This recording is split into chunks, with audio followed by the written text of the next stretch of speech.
Assalamualaikum warahmatullahi wabarakatuh. Perkenalkan, kami dari kelompok 5 akan mempresentasikan salah satu materi dari senyawa organik turunan alkana, yaitu keton. Nah, apa sih itu keton? Keton adalah senyawa organik yang memiliki gugus fungsi C berikatan dengan O yang terletak di antara dua atom karbon lainnya. Dengan kata lain, gugus karbonil pada keton terletak di antara dua gugus alkil, bukan pada atom hidrogen.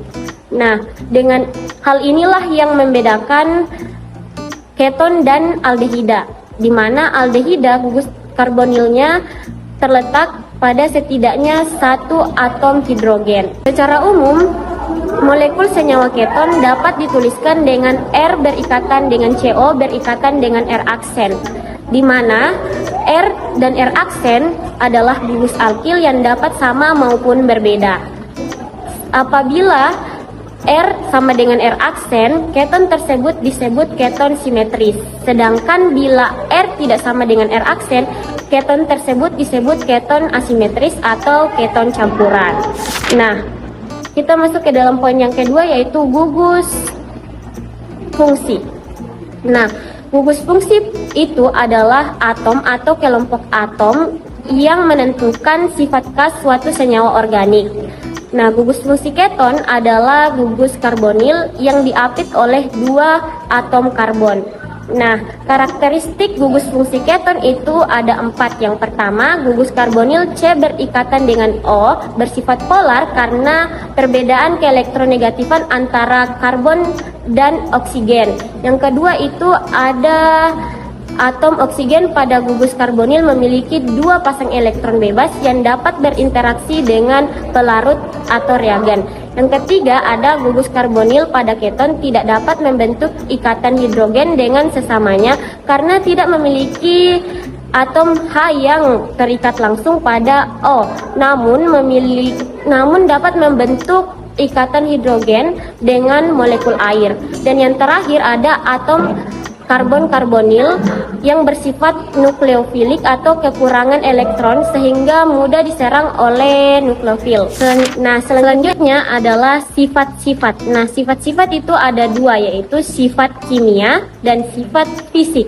Nah, sifat kimia pada keton berkaitan dengan reaktivitas dan reaksi-reaksi yang dialami oleh senyawa keton. Nah, reaksi yang dialaminya itu ada 7. Yang pertama ada reaksi edisi nukleofilik, reaksi reduksi, reaksi halogenesis, reaksi kondensasi, reaksi pada reaksi granit, reaksi dengan amina, dan reaksi kondensasi aldol. Nah, selanjutnya ada sifat fisik. Nah, sifat fisik pada keton berkaitan dengan wujud, kelarutan, titik didih, dan sifat fisik lainnya yang dapat diamati tanpa mengubah identitas kimia secara langsung oleh senyawa-senyawa tersebut. Nah, selanjutnya adalah tata nama IUPAC. Nah, aturan dasar penamaan IUPAC untuk keton adalah rantai utamanya, pilih rantai utama terpanjang yang mengandung gugus karbonil C berikatan dengan O sebagai rantai utama atau rantai induk. Nah, selanjutnya adalah ganti akhiran A pada alkana menjadi on. Misalnya nih contohnya propana diganti menjadi propanon.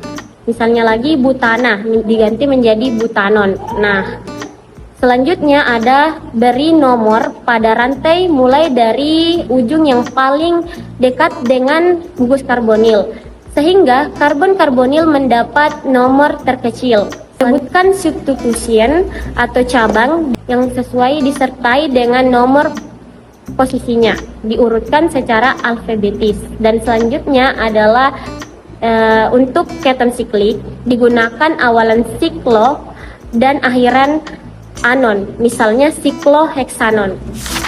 Kegunaan keton dalam kehidupan sehari-hari adalah contohnya aseton sebagai pelarut cat kuku, yang kedua ada butanon sebagai vernis, yang ketiga ada sikloheksanon sebagai bahan baku nilon, Yang keempat ada acetophenone sebagai parfum dan kosmetik. Yang terakhir atau yang kelima ada benzophenone sebagai tabir surya atau sunscreen.